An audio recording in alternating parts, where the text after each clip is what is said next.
नमस्कार दोस्तों, आज हम पीपल डेवलपमेंट एनवायरनमेंट के कुछ मोस्ट इम्पॉर्टेंट क्वेश्चन को डिस्कस करेंगे। ये वो क्वेश्चन है जो काफ़ी ज़्यादा रिपीटेड एग्जाम में पूछे जाते हैं, ठीक है। और अगर आप इन क्वेश्चन को डिटेल में पढ़ते हैं तो डेफिनेटली आपको इन क्वेश्चन में से कुछ ना एक दो क्वेश्चन ज़रूर आपको आपके एग्जाम में देखने मिलेगा। तो चलिए स्टार्ट करते हैं। सबसे पहला क्वेश्चन जो है, problem of the goal environment change would not to have the existing without modern technology and population dynasties. अगर हिंदी की बात करें तो हिंदी में पढ़ लेता हूँ। वैश्विक पर्यावरण के परिवर्तन की समस्या आधुनिक तकनीकों की और जनसंख्या के घनत्व के बिना अस्तित्व में नहीं हो सकती थी।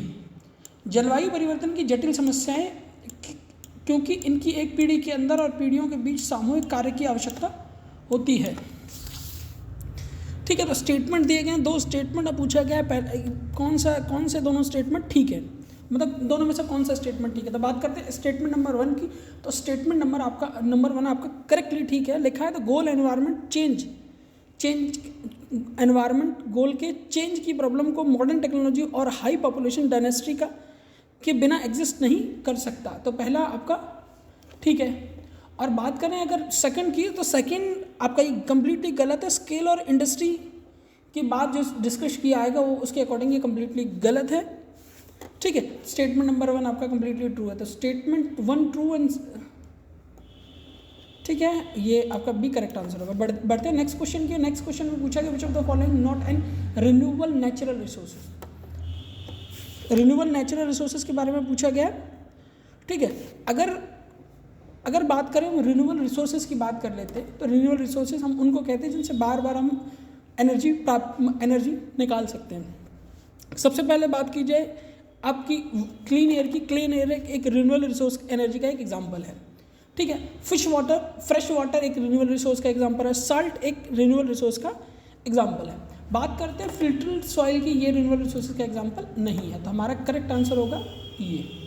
बढ़ते हैं नेक्स्ट क्वेश्चन की ओर। लिखा है which of the following is not directly contribute to the ozone layer. इनमें डिप्लीशन, इनमें से कौन सा है जो डायरेक्टली ओजोन लेयर के डिप्लीशन में भाग नहीं लेता,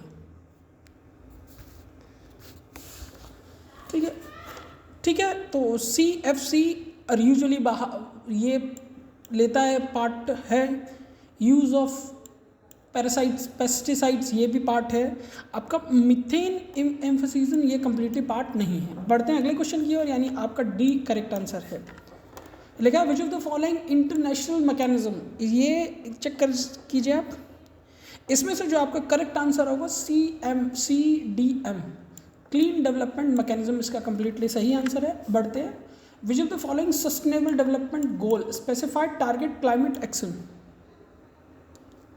ठीक है। गोल नंबर 11 स्पेसिफाई करता है सस्टेनेबल सिटीज़ एंड कम्युनिटीज़ को। गोल नंबर 13 स्पेसिफाई करता है क्लाइमेट एक्शन को, जो हमारा करेक्ट आंसर है। बट साथ ही गोल नंबर 15 और 17 को भी डिस्कस कर लेते हैं। गोल नंबर 15 है लाइफ ऑफ ऑन लैंड और गोल नंबर 17 है पार्टनरशिप फॉर द गोल्स, ठीक है। बढ़ते हैं अगले क्वेश्चन की ओर। अगले क्वेश्चन में हमसे पूछा गया which of the following best defines of concept of carbon footprint. Carbon footprint की बेस्ट डेफिनेशन क्या है। तो बात करते हैं डेफिनेशन की। तो total green house gases emitted directly और indirectly by the individual organisation, ये इसका करेक्ट आंसर है। वीडियो में हमने कुछ क्वेश्चंस डिस्कस किए हैं। क्वेश्चन काफ़ी ज़्यादा इंपॉर्टेंट, आप इनको कर सकते हैं। अगर किसी भी तरह का फिर भी कोई इश्यू है तो चैनल के कमेंट बॉक्स में आप कमेंट कर सकते हैं। बाकी वीडियो को कंप्लीट देखने के लिए धन्यवाद। आपका दिन शुभ हो। Thank you.